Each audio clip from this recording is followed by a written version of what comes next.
Peluang kali ini dan itu dia Tio. Ketiga ini percubaan.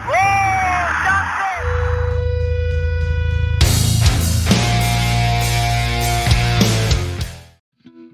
Perlawanan akhir Piala Malaysia edisi ke-101 pada tahun ini mempertemukan pasukan Selangor FC dan pasukan Johor Darul Takzim JDT di Stadium Nasional Bukit Jalil. JDT melangkah ke perlawanan akhir sekali lagi pada musim ini setelah gagal pada edisi tahun lalu, tewas 0-2 kepada KL City FC.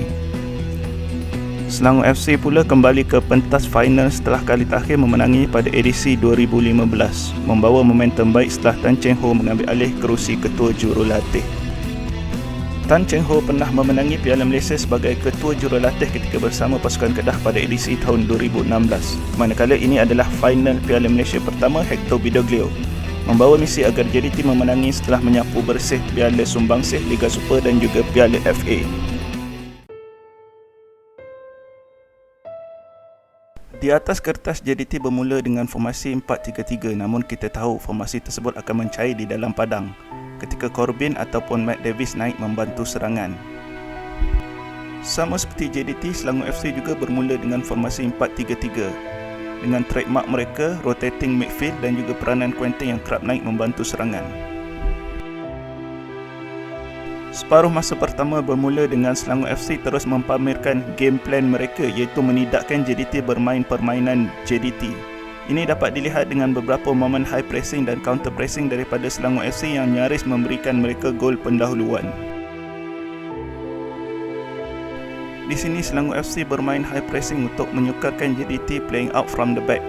Lihat bagaimana mereka menekan JDT dan menyukarkan JDT membina serangan daripada bawah. Di sini Selangor FC melakukan counter pressing, cuba menangi kembali bola setelah kehilangan bola dengan segera. Lihat Alex terus melakukan hantaran ke depan setelah mereka memenangi bola dan di sini peluang tercipta.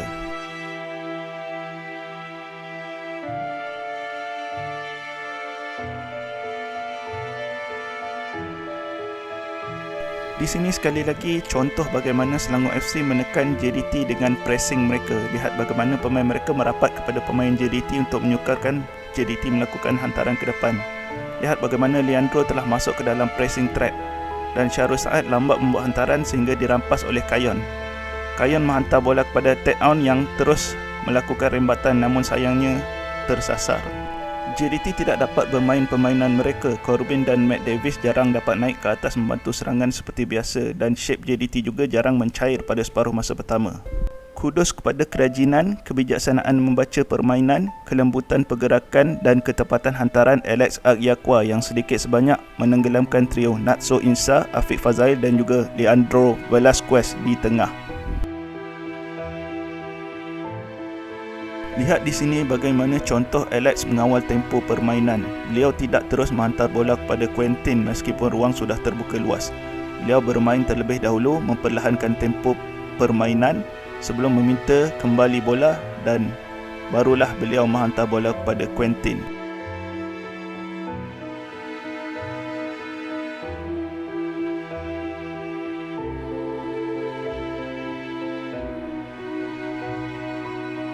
Lihat pula di sini bagaimana dengan tenang Alex melepaskan hantaran dengan hanya satu sentuhan sahaja.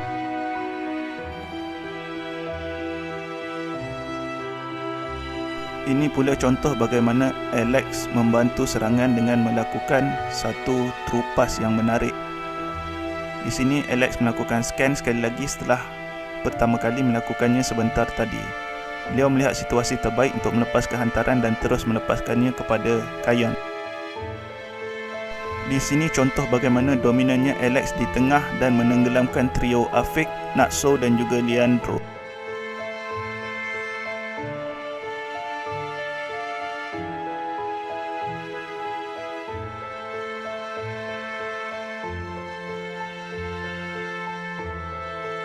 Sekali lagi contoh Alex dengan vision beliau yang melakukan line breaking pass, terus mencari Kayon untuk memulakan transisi pantas daripada bertahan kepada serangan. Ini adalah transisi Selangor FC di awal permainan. Mereka hanya berdepan dengan seorang pemain. Kayon melakukan hantaran kepada Mukhairi, sayangnya rembatan Mukhairi melambung tinggi. Sekali lagi contoh Alex yang bijak membaca situasi. Beliau tahu bola akan keluar dan beliau menanti di situ. Beliau berjaya mendapatkan bola dan terus menghantar kepada Quentin yang terus memulakan transisi daripada bertahan kepada serangan dengan melakukan satu hantaran jauh ke hadapan.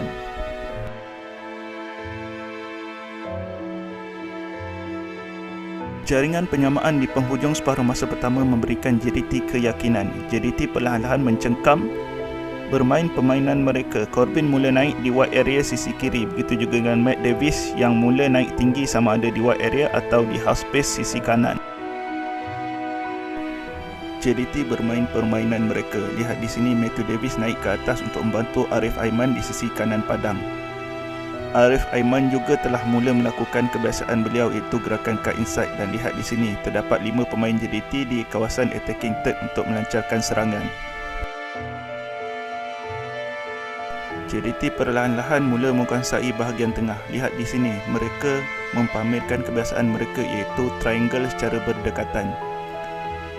Leandro cuba membuat hantaran ke belakang pertahanan lawan untuk dikejar oleh Arif Aiman, dan lihat di sini Fernando Forestieri bertukar posisi dengan Afiq Fazail. Forestieri bergerak ke sisi kanan padang dan Afiq Fazail mengambil posisi di sisi backson. Leandro kini memainkan bola kepada backson yang drop between the lines, kebiasaan yang sering beliau lakukan sebelum ini. Di sini JDT bermain permainan mereka, mengawal permainan dan cuba memancing pertahanan lawan agar keluar.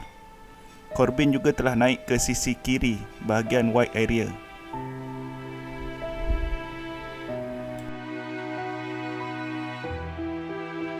Afiq Fazail memenangi bola di tengah padang, dan lihat di sini Alex mula kepenatan untuk melakukan pressing dan Fernando Forestieri drop between the lines untuk terima bola.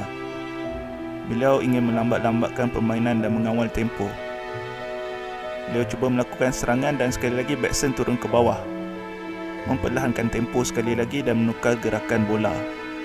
Mereka melakukan serangan dari sisi kanan, dan lihat di sini Arif Aiman mula menggelecek seperti kebiasaan. Dan di sini adalah contoh trademark bagaimana JDT selalu bermain selama ini. Diamond kecil dan melakukan hantaran-hantaran yang berdekatan. Afiq Fazail mengawal tempo dan melakukan hantaran ke depan. Fernando Forestieri menangi second ball lalu menghantar bola kepada Arif Aiman di wide area yang melakukan hantaran cutback. JDT mula selesa dengan gaya permainan mereka di separuh masa kedua apabila mereka mendahului Selangor FC. Lihat di sini Fernando Forestieri drop untuk terima bola.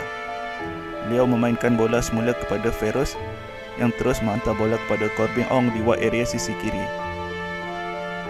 Dan ini adalah crossing pertama Corbin dalam perlawanan akhir ini.